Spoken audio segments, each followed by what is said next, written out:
All right, we are at the 11:05 hour. So thank you everyone who is in attendance and those still coming in.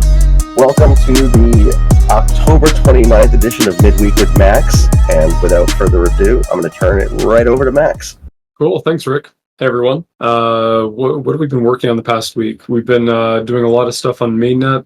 We've been doing some technical work on the Bitcoin tunneling system and how vaults are going to operate and the infrastructure, the smart contract infrastructure that's going to let us migrate from a over-collateralized vault custodianship mechanism to eventually the BitVM custodianship mechanism. So do that migration under the hood while the actual representative Bitcoin token on the network remains the same, and it's just an under the hood change of how assets are actually being stored in various vaults.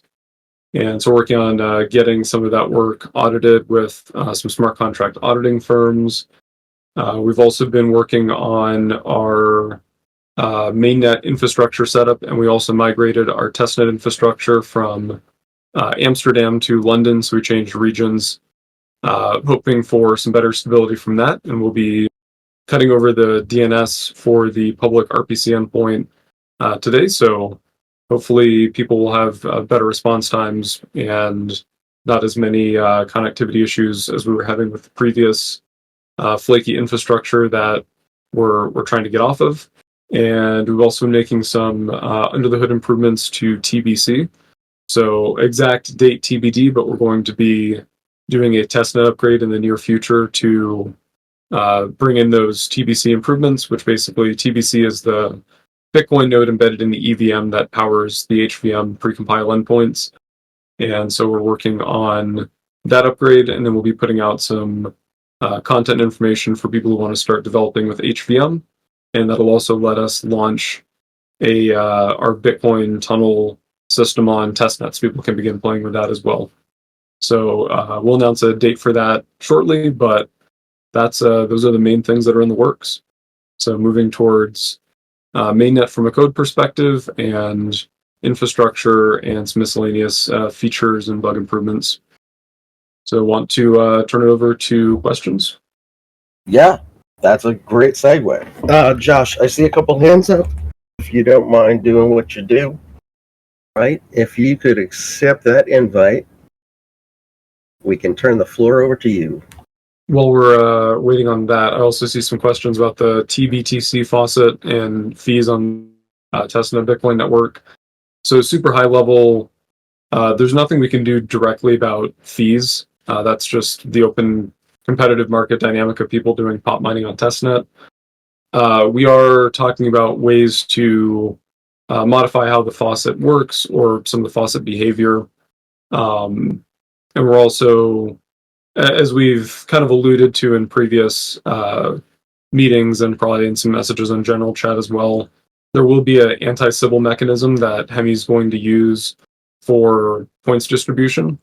And so a lot of the current activity we're seeing on Bitcoin testnet 3 that's spiking fees is probably largely Sybil.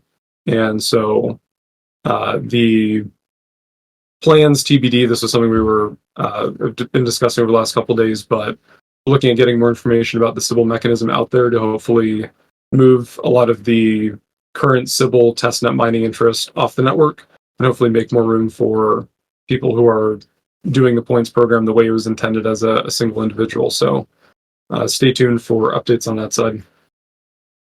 All right. Josh, do you want to bring someone else to the stage? I don't believe they have accepted yet. All right. I'm not going to try to pronounce that. I'm just going to say the floor is yours when you get up here. Right. Well, let's go to the next question then, if you don't mind, Josh. If you have your hands up, peeps, you got to accept the invite, because we'd like to hear your questions, but we can't if you don't ask them, which seems obvious, but okay. Minor stage fright. It happens to the best of us. Josh, do we have any written questions for the time being? I think that would be a very popular change. Short answer, we're looking into the mechanics. It's a balance between giving users, the ability to request funds often enough to do pop mining, but also trying to decrease Sybil activity. We've, as most people are probably familiar, we've done a lot of work on the validation side for who can actually use the faucet. It's not perfect, but it requires linking your Twitter account and having a Twitter account that's more than, I think, 2 weeks old or whatever the setting is. And so I don't think that increasing the delay beyond 12 hours would do that much to address Sybil activity. And it also has the downside of more user frustration, but we are looking into tweaking the mechanics. All right. Oh, we have Rohi on stage. There we go. Ta-da! Welcome, Rohi. Hey, The floor is yours. And can't his hear mic's you not if working. Yeah, it looks like you're unmuted in Discord, but you might have if you have a unmute on your mic or something as well. Right. How about we switch to text-based questions for this session? Yeah, Because it looks like Rohi is typing. Yeah. okay. So we will be fielding your questions this week from text because we seem to be having some audio issues.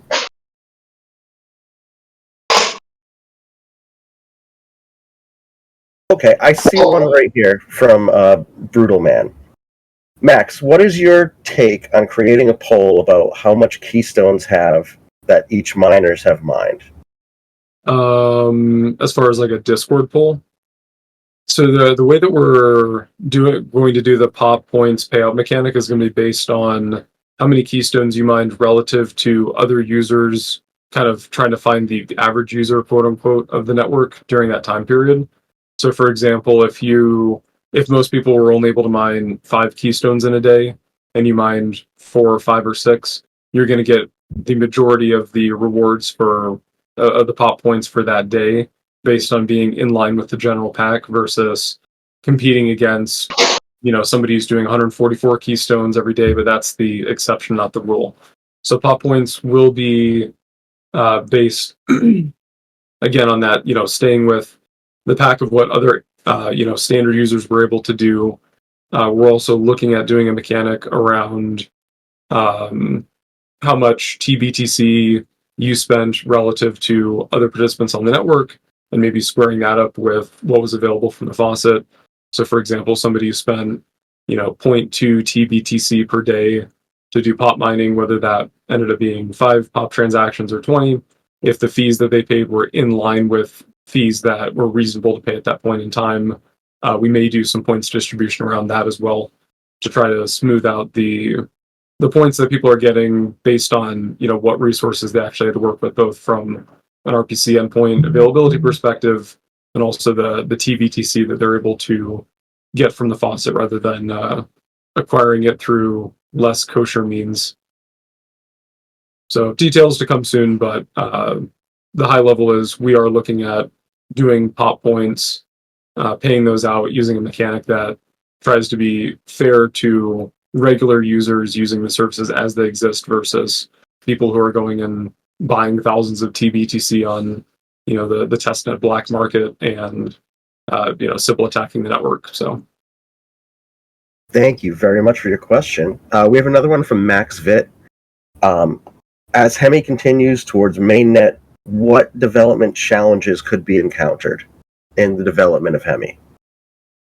Good question. So Hemi is a very complicated project, and so we'll be putting out a feature roadmap relatively soon, or at least parts of a feature roadmap.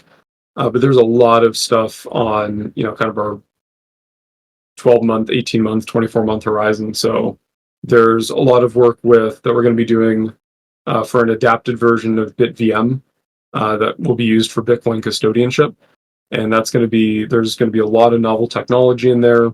We're adapting a lot of the BitVM to the BitVM bridge protocol. If anyone's familiar with the more recent work in the BitVM design space, we're going to be adapting that work to leverage some of the features and benefits of HVM. And so that's a very complicated technical thing to accomplish. And we're basically we're going to be using zero knowledge proofs of Hemi network consensus state and its view as an external observer of Bitcoin consensus to replace superblock emulation in the BitVM protocol, so that BitVM vaults aren't subject to certain types of attacks, either against like operator ransom attacks with superblock withholding, or being able to create false chains that incorrectly demonstrate that a withdrawal was successfully processed by an operator when they processed it on a fake Bitcoin sidechain they created. And so things like that. Obviously, there's a lot of technical complexity, and the amount of time to get that implemented, the work, obviously getting that audited and checked for bugs because it's novel stuff we're trying to bring to market. There's always risks associated with things like that. We're also going to be decentralizing the sequencer, and that's going to be a lot of greenfield development work. When you look at the general kind of, both on the Bitcoin and the Ethereum side, but especially on the Bitcoin L2 side, sequencer decentralization is something a lot of projects have hunted for a long time because of A, the complexity, and B, some of the security risks associated with letting a decentralized consensus protocol out into the wild, and things that once you give up control of the sequencer, certain security vulnerabilities that can create on the network if you aren't careful. And so that's going to be another large technical item to figure out that has a lot of complexity involved in it, which could be a risk. So nothing specifically from a this feature, we're not sure how to make it work yet or anything like that, but definitely risk in actually getting the protocols as we envision them in our heads actually implemented in a secure way in code, and getting them launched to market, getting them audited. That's, no matter what project it is, that is never easy. Great question, and thank you. We have 2 questions from Buncaw. I believe Phil can contribute to this one as well as Max. So the first question is, hello, is the team planning any events? Depends on what you describe as event. Right. We consider something like this an event. If you're talking about, our participation in conferences and that sort of thing, our co-founder, Jeff Garzik, he's in Dubai right now at Binance Blockchain Week. And tomorrow he's going to be on a panel entitled "How Far Can We Stretch Bitcoin's Tech?" So he's going to be on that panel, actually, with Matt Ye, the founder of Lorenzo Protocol, and a few other folks. So right now I'm currently working to see who can maybe capture some of that content so we can share it with all of you. We're going to be at Binance Blockchain Week this week, and we are our business development team is actively shaking hands and getting ink to dry on paper. Future events. Well, okay, tomorrow counts, Buncaw, but anyway. And we are sending a similar delegation to DevCon in Bangkok.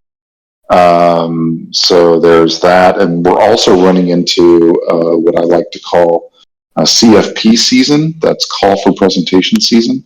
So this is the point at which the speaking opportunities at conferences start to open up. There are 2 critical deadlines this week that we are applying for and submitting. One is for Consensus Hong Kong, and the other is for the Blockworks Digital Asset Summit in New York.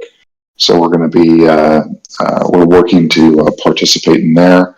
I have noticed that ETH Denver sponsorships and call for presentations have not been released yet, but I'm told they will be soon. So of course we're getting out on that. Obviously, not all of this is a promise to attend or participate in these events, but it's enough to know that we are actively arm wrestling conference organizers and convincing them that Hemi's message, Hemi's technology, is something that their audiences need to hear. So those are the current ones, and then of course we're also looking at smaller hackathons and get-togethers here and there. But those are so far the big tentpole events that we're looking at. I will add that there has been a lot of internal discussion about more Discord activities. So if anyone has ideas for stuff you'd like to see within our community, I'm always watching and listening. I didn't mean that to sound creepy, but just your input matters. So It's the job. yeah. So please don't hesitate to pitch us stuff. Here is another from Buncaw. If we are facing an issue in testnet 3, why can't we move into testnet 4? That's a good question. So we have discussed doing a migration to testnet 4, but doing so, it's a lot of work for minimal benefit. The only main benefit we get from moving to testnet 4 is the difficulty bomb no longer being an issue. And the other thing is, now that most of the other people testing stuff on Bitcoin testnet have moved to testnet 4, the traffic that POP is sending to testnet 3 isn't really bothering anyone, which is kind of nice. Like we had the issue with gas fees on Sepolia. There was a lot of demand for testing out the protocol and earning points, and that caused Sepolia fees to skyrocket, and it made a lot of other people's lives not very fun who were trying to test other protocols on Sepolia. And on the Bitcoin side, to some extent, we kind of have testnet 3 to ourselves, and we're not really harming anyone by sending a lot of traffic to it. But if we did move to testnet 4, that would probably no longer be the case, and we would start interrupting other people's Bitcoin development work, which is something we want to keep to an absolute minimum. So internally, we decided staying on testnet 3 makes sense for now. And the current plan is we'll stay on testnet 3 long term, and once we get into mainnet, obviously, which Bitcoin testnet run is really not too important from a pop mining traffic perspective, and maybe at that point we'll migrate over to testnet 4 just to solve the difficulty bomb issue. But we don't want to take all of the testnet 3 activity and move it from a ghost town to somewhere where people are actively trying to get other work done. Right. Our next question is from Sub. Are there any plans to use SegWit transactions for pop mining to help lower the costs? Good question. Eventually, yes, although for initial mainnet, that's not too much of a priority. As a reminder, for mainnet, the number of actual active pop miners on the network will be something on the order of 5. And so the network incentives are basically going to self-balance out to getting enough pop publications in Bitcoin to have some redundancy and a level of decentralization, but not requiring the protocol to pay out extreme amounts of token incentives to people for tons of duplicated work, which doesn't actually increase overall security beyond a certain point.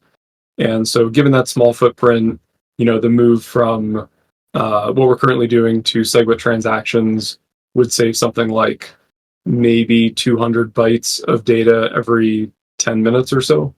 And so it is something that we eventually want to do. There also is some complexity in being able to pull out the public keys from those transactions to do the pop payouts. So it's possible, but the way in which you have to do that is a little bit different. So it requires some engineering work on the protocol side to enable. Probably a more interesting point would be longer term. As we decentralize the sequencer, the amount of data that we're going to need to publish on Bitcoin may increase to be able to, for example, prove that somebody who created a block that's being published to Bitcoin is actually a valid, legitimate, plausible block from a validator who was able to create a block at that index in the chain. And so that may increase the amount of data we have to publish in each pop publication, which obviously would go beyond the 80 byte op return limitation that we're currently working within. And so if we do need that extra data for future consensus protocol updates when we do decentralize the sequencer, that would require us to move over to the commit reveal method of publishing more data on Bitcoin using TapScript. So similar to how ordinals can now inscribe more than 80 bytes of data in a Bitcoin transaction by committing to it and then revealing it when they spend the transaction and bring that data on chain. If we do need to go over the 80 bytes for future consensus purposes, that's when we would transition to using something other than op returns, using the TapScript reveal commit method. or commit reveal rather. All right, great question. Oh, it looks like we're back to faucet land. Are there any plans to fix the current issues with the faucet? These problems have existed for a long time now. Yes, but some of it is also outside of our control. So, like I mentioned earlier, we are talking about communicating Hemi's anti-Sybil mechanisms more effectively to try to reduce the amount of Sybil activity that we're seeing, which is driving testnet 3 fees super high. And so, depending on how that shakes out, those reduced fees should reduce a lot of the pressure and demand on the faucet by making the the 0.1 Bitcoin that you are able to get from it every 12 hours last longer in pop mining. We are also looking at some changes to the faucet mechanics. So yes, it's been a long-term issue. It's also been something that we've been continually iterating on. In the early days, it was just a completely open season faucet, but with whatever we're up to 140,000 something Discord members and thousands of people per day trying to use the faucet. Obviously, that mechanic had to change, so we implemented various increasing levels of whitelisting or permissions on it. Right now, we're requiring people to link a Twitter account that's I think more than 2 weeks old, and so things like that. We're going to continue to tweak the mechanics, but it's a difficult problem to solve because there are always people who want to go and claim a lot of testnet Bitcoin, whether they're using that for running multiple pop miners, whether they're going and selling that testnet Bitcoin on a black market or whatever. So difficult issue to solve. We are constantly trying to tweak mechanics and update it to try to serve users as best as possible, but it is there's no perfect solution to it. All right, we have a couple questions on deck. How will it work on the mainnet to run keystones? Will it be enough to run the PopMD, or will it be necessary to run one's own node and run one's script? Good question. You'll be able to run just the pop miner normally. People who want to do custom logic around deciding when to pop mine or not based on other pop miners, stuff like that, you would have to do with your own script. We are going to eventually be adding more features to the pop miner that would enable that natively, but the nature of pop mining is basically the people who run customized agents with their own logic are going to have an advantage because they're participating in the network in a way that other users aren't, and which gives them an edge. So short answer, you will be able to run the pop miner just as the pop miner daemon itself. You won't need to run a Hemi full node unless you want to. Likely a lot of pop miners will decide to run a full node just for more stability and hearing about keystones potentially slightly faster, but running the pop miner just as is as a daemon and manually setting fees or whatever will also be supported. And we have a second question from the same user. On mainnet, pop miners will be rewarded in Hemi. Why aren't you currently simulating this situation by automating a system for distributing T-Hemi based on the transactions mined or keystones?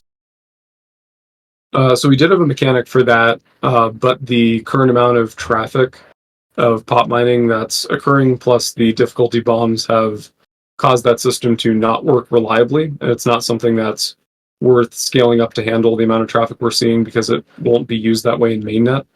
That being said, with the testnet upgrade we're going to be doing soon, that is going to change the behavior from basically needing the way that we're currently calculating T-Hemi payouts or lack thereof uses BFG, and it's getting a bunch of transactions and analyzing them from the Bitcoin chain and then transiting that information over the Hemi stack. And that's the part where the bottleneck is. So the upgrade that's going to add HVM functionality, where I was talking about the new TBC features and bug fixes, that's also going to switch the way that pop mining gets paid out to using the data that HVM is aware of, which should re-enable T-Hemi payouts and get them working reliably on testnet. But that is a side effect of just testing the new mechanic we're going to be using on mainnet. We're not specifically going and addressing the testnet payout issues because it's dealing with load and the difficulty bomb issues that we're not going to see in a mainnet environment. All right. We have a couple more, I believe. I'm sorry. I'm waiting for it to be fielded my way. I missed a question from someone. They just tagged me. Okay. Here we go. Has Emmy added any bot symbol when they give us an airdrop, or are we to fully farm? I'm not sure what they're asking. So for the testnet points program, we will be using an anti-Sybil mechanism. And so basically, you're going to have to prove you're a unique human in order to claim points, and you'll be able to claim points across multiple addresses. So if you used a different address for pot binding than you did for tunneling back when points were awarded for that, or for doing on-chain swaps or whatever, you'll be able to combine the points of all those addresses together under a single unique human identity. But they will be deduplicated based on combining all those addresses only up to the total amount of points from each task that a single person is allowed to earn per day. And so, does that answer your question? So we will have an anti-Sybil mechanism, but I'm not sure what you're asking about with the bot icon or whatever that part was. I'm not seeing a follow-up, but I do see another question from King Wing. Do you plan to award the first group of pop miners participating on the network? In general, people who started participating in testnet earlier will receive more incentives just because they've been doing it for longer and they had access to tasks that have now been deprecated, like doing tunneling and swaps. That being said, for the points program, the mantra is points are points. And so whatever points are earned for daily activity, one day are equivalent to points earned another day. So you get benefits from having done the tasks for longer and having accumulated points in a less competitive environment early on. But the total number of points that each participant earns, those points are equivalent, not weighted based on time of when certain activities were done, beyond obviously having to fall within the thresholds of daily point earning for each task that are permitted. All right. Oh, here's a question for me. Okay. Well, so we did not forget to announce the meme contest winners as of yet. The voting is still going on. There were a ton of submissions, and they're all really funny. So it's taking a little longer, but fret not. We will have announcements really soon, and the winners will be announced in the foreseeable future. It's just that we actually got twice the submissions as last time, so it's just been a lot more to go through. But everyone, as always, killed it, and you guys have the best memeing skills out of any community in the space. So, well played on that. We have another question from Brutal Man. I didn't understand what did you say about avoiding Sybil attacks. So I guess if you could just clarify what we're going for in order to... Oh, sorry. Could you elaborate further about the anti-Sybil mechanisms, I guess would be the way. Yeah, for sure. So the way Asking for a friend. How do I avoid being detected? No. So the way the Sybil mechanism is going to work, high level, is basically each unique person will be able to claim a unique person identity, and then they'll be able to link as many addresses as they want within reason under that identity. But the total points that they can earn across all those linked addresses where they did various testnet activities, so whether that's pot mining or tunneling or swapping or creating capsules or whatever, all those addresses that they've been using as a single individual that they link under that identity will be deduplicated so that the total number of points that they earn cannot exceed what they could have done with a single address within the daily limits of each activity. So for example, if you went and earned, say you did, I forgot what the exact bounds were, but say during open season, for example, and you could earn up to 25,000 points for doing 25 successful tunnel deposits. If you had two addresses and you did 15 deposits on each, you would be able to link both of those addresses, but the total rewards you would get for the open season day across those two addresses would be capped at that same 25,000 point limit. So expand that out to all the other activities. If you link 3 addresses and one of them was used for pop mining, and then 2 of them you did on-chain activities with, the combined total sum of points that your identity will be credited for per day will be based on adding up all the points that those addresses earned in each category up to the daily limits for an individual user. And so if you went and you mined, you had 1,000 addresses that you were pop mining with, when you link them to your identity, you'd only earn the points that a single person could have earned if they earned the maximum number of pop mining points with a single address.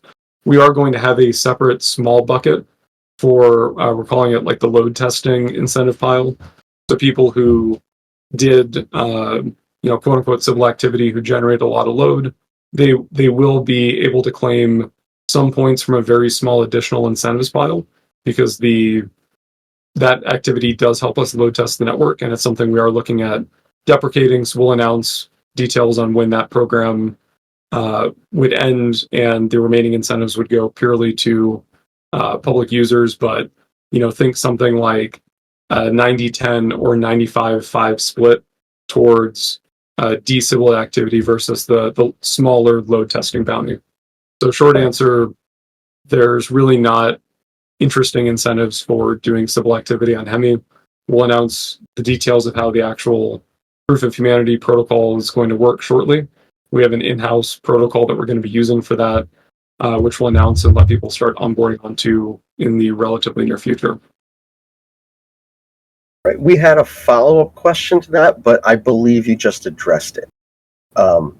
The question was, will running more than one pop miner be awarded more than only running one? But I believe that was just covered in your last statement. Yeah, so specifically on that, generally speaking, no. There are edge cases where perhaps by running 2 pop miners, you're able to do more total transactions, spread across different keystones. Like if you had 2 pop miners, and one of them mined, these 3 keystones, and that one mined those other 4 keystones, you'd be credited for that activity added together. But we're also going to, when we credit pop points, we're going to do it based on what the majority of other users' single addresses on the network were capable of doing during that time. So for example, if the average user was able to mine 5 keystones a day, and by running 3 pop miners, you're able to mine 12 instead of 5, the additional incentives for that will be negligible, because that's mining above the threshold that other regular users on the network were able to do. So short answer, it could provide some additional incentives, but they should be minimal, and we're structuring the points to give the majority of the rewards that people can earn daily for pop mining to people who are just running a single pop miner within the bounds and infrastructure scalability, reliability that the public had access to. I see another one from King Wang. In our community, one person used one address and gave away test coins to many people. Is there any problem with this? From an anti-Sybil mechanism, no. So things that we do not care about from a Sybil perspective, we're not looking at the way that addresses are associated or clustered. So if you're using, some other projects do Sybil analysis by trying to heuristically determine what addresses are related to each other. We're not going to be doing that. We're going to be using a Proof of Humanity protocol where users basically authenticate that they're a unique human, indicate what addresses they control by signing messages, and then that unique human identity is able to claim up to the unique human allowed amount of points across their addresses that they link. So if you have testnet Bitcoin and you send some to a friend and they pop mined with it, we're not doing like a chain analysis heuristic that would detect that and then consider those 2 addresses to be Sybil addresses because they have the same funding source. Right. I'm seeing a suggestion from Alpha. Thank you for coming back, Alpha. To make it fair, please don't reward someone with 2 to 5 pop miner accounts, and if possible, set a specific number of hours or TX or keystones that will be rewarded or else will count but with very low rewards. Yep, yeah, that's the exact mechanic we're going to use. So basically, say for example, on Saturday, the average pop miner was able to do 5 keystones, and then on Sunday, the average pop miner was able to do 8 keystones. The rewards of everyone else would be relative to that average. So if you were within the average pack of users and the amount of pop transactions that they were able to do, you'll get most of the full rewards. There will be a small amount as additional incentives for people who went above and beyond, because there are some people who are running custom infrastructure. They're doing their own work, modifying the pop miner to be able to broadcast Bitcoin transactions in different ways. There's people who are running or who have figured out how to run redundant infrastructure to run a more reliable pop miner. So we do want to give them something for that additional work, but the majority of the pop mining incentives will be based around you fitting in with the herd of what other users were able to do in that same time period. All right. It is looking like we may be at the end of... Oh, no, hold on. I got one more. Should we use community-made scripts for running pop miners? We generally don't recommend it. There's some potential security issues. It's very easy for somebody to make a script that does something malicious and obfuscate it in a way that most users won't be able to detect just by reading through the script. So officially, we do not endorse or support anyone running third-party scripts. So if you do so, you're doing so at your own risk. If you are going to run third-party scripts against our recommendations, make sure that you read it thoroughly and understand what it does, and be aware that depending on what people are telling you to run to manage your pop miners or whatever, depending on how it's written, it could be self-updating. So even if you look at a script and it seems fine, if it has the ability to, say, get a new version of the pop miner or whatever, it could install malicious code on your computer in the future. So generally, we recommend staying away. Concretely, we're not going to be doing anything from the points distribution perspective that tries to detect like that whether a user was running a script or not, because that's almost impossible to tell, and we don't want to prohibit people from running their own scripts that they write themselves. But we strongly recommend against running third-party scripts because there's a lot of potential security issues, and that's not just a theoretical thing. There have been people trying to post malicious versions of pop mining scripts, of pop miner binaries, of all kinds of stuff, which our community moderator team has done an amazing job of removing whenever they see it. But there are people out there actively trying to get you to install malicious software on your computer. So be careful, and we strongly recommend just using only official binaries that we provide through our standard distribution channels. I also saw a question about the following up on the friends sending each other testnet tokens. So I was talking specifically about testnet Bitcoin, but the same applies to testnet Ethereum. So if you sent testnet Ethereum to your friend to go and do tunneling, that's perfectly fine. We're not going to be analyzing that for Sybil activity either. And again, Sybils will be stopped by the Proof of Humanity protocol, not by chain analysis. I want to quickly add for the scripts sharing or encouraging users to run scripts in the Discord server. You may also be banned from the server because we don't have the ability to verify every script is safe. Therefore, just banning scripts entirely helps keep all of our members safer. And sending binaries that, even if it's the official binary, just sending binaries may also result in your message being deleted and you being removed from the server. And I would also like to add to that, before our next question, that it is our community policy to not encourage people to buy, I don't want to use the word worthless, but testnet tokens. We're not basically worthless. We really want to shy against that. So we'd like all your support in that. I know there's a lot of people with faucet frustrations, but the bottom line is, like, it's not something we want to encourage. It's a testnet. There's no need to spend real money to do this stuff. So let's all work together on that one if we can. Here's another question. from Alpha. Do you have a plan to add GUI and mainnet PopMiner? Not currently. So in mainnet, pop mining is generally speaking, the people in mainnet who are going to be able to profitably run the pop miner are going to be relatively sophisticated and likely using their own scripts for when the pop miner runs or not, using their own, Bitcoin fee market analysis. So providing a GUI for the pop miner is not a priority. It is something that we may put out like a community bounty for.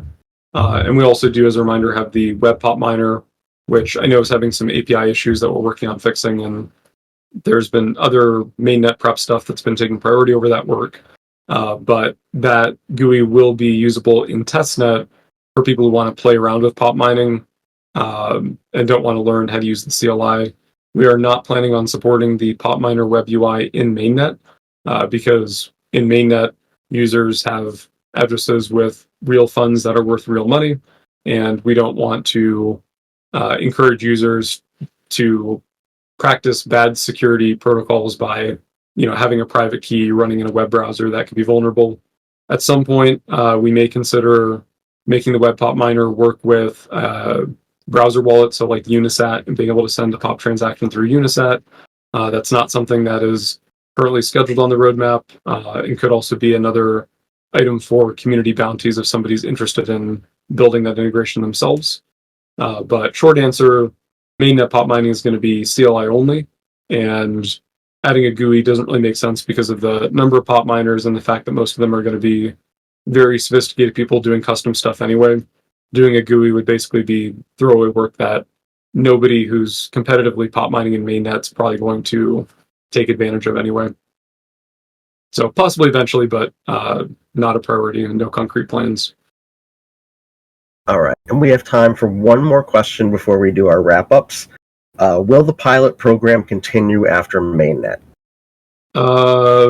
Yes. I'm not sure on the exact wording. I think it'll still be called the pilot program. If anyone here knows the details on that. I know we've changed some of the terms around for pilot and ambassador and all that, but short answer, the incentives program, whatever it's called, and I think it's going to continue to be pilot in mainnet, that will still be available. It'll be in a new phase. So when we move from testnet to mainnet, phase 1 of the pilot program is going to end, and then phase 2, phase 3, phase 4 of the program, those will be incentivizing mainnet activities versus testnet activities.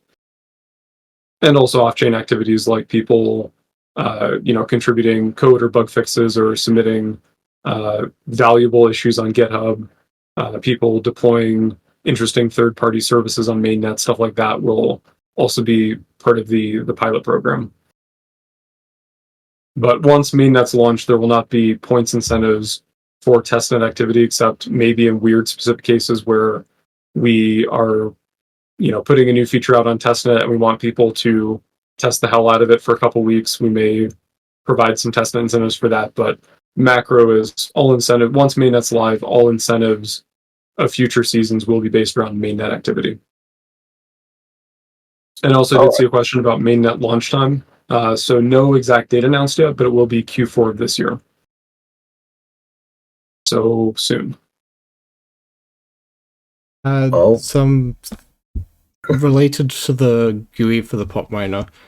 The pop miner does support Prometheus metrics, and we do plan on eventually adding more metrics to the pop miner, which you could use to monitor how many keystone it is mined or the balance of the pop miner, so some advanced users might be able to use that for things. It's also open source. If you want to modify it, you can. Okay, and with that, we are reaching the top of the hour. So before I turn the floor back to Max and Phil and Josh, I do want to give a shout out to our community moderation team: Ajit, Alex, Avi, Creator, Foxstar, Funky Sasquatch, Hadu, Koki, Lyco, No Tears, Yahoos, and YYG. I'm sure you've seen them in Discord. They're a direct, they're a front line, so to speak.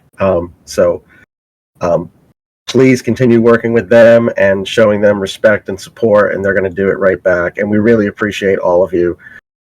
So thank you. I'll turn it over to Max and Phil and Josh for outros, but thank you all for attending as always. We'll get this up on YouTube as soon as possible. And that's all I got. Yep, yeah. Huge shout out to the moderators and community helpers. I think you guys are the only ones keeping Rick and Joshua sane. So Can confirm.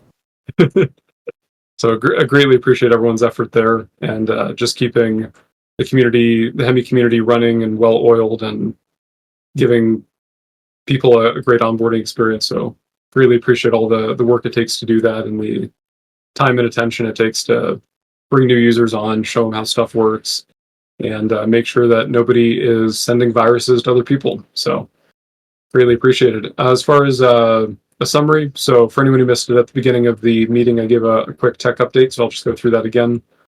So right now we just finished a infrastructure migration for the testnet infrastructure to a new data center. And so we'll be cutting over DNS for the main RPC endpoint to that imminently, like in the next few hours. So the goal there is hopefully anyone who was having issues with the RPC endpoint, either taking a long time to respond to queries or timing out. We hope that this new infrastructure addresses that and at least makes that experience better. That is not the final infrastructure. We are doing a migration to an entirely different hosting provider. And so for mainnet, all of our infrastructure will be on that other hosting provider that should be more reliable and more performant. But we did this as a stopgap to try to increase testnet stability. As a reminder, our infrastructure is under very heavy load from tons of people trying to do tons of things. I think Joshua mentioned in our engineering chat this morning something like 160,000 pop miners that are connected to our backend currently. So Up to they're 200,000. up to 200,000. Yeah. So we're doing our best, but hopefully this new infrastructure does provide some additional performance, and potentially also solve some issues people are having with the pop miners. So we'll be cutting DNS over soon, and looking forward to seeing whether that migration was worth it and produce some stability for testnet while we do set up mainnet on a more reliable, higher performance hosting provider. Also from a protocol development perspective, we've been doing a lot of work with the bug fixes and feature additions to TBC, or the Tiny Bitcoin Daemon. That's the Bitcoin node that's running inside of the Hemi EVM. And we're going to be doing a testnet upgrade in the near future, exact date TBD, to test out those new features. Along with that, we'll also be putting out some more information for people who want to develop on HVM, so how they can use HVM either directly or using Hemi Bitcoin Kit to start developing Bitcoin-aware smart contracts.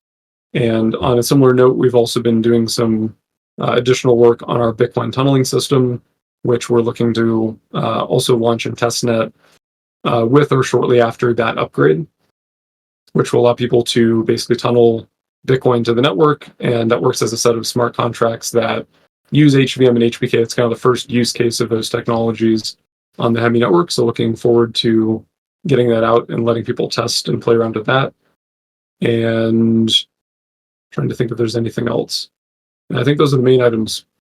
So that's the engineering update, and we're looking forward to seeing all of you in Discord and at the AMA next week. All right. As always, thank you to Max. Thank you to Phil. Thank you, Josh, for your amazing levels of sage-like patience. And with that said, thank you so much, everyone. We will see you in Discord, and we'll see you next week. Take care, and hope you have a great day. Ciao, gang. Thanks, everyone.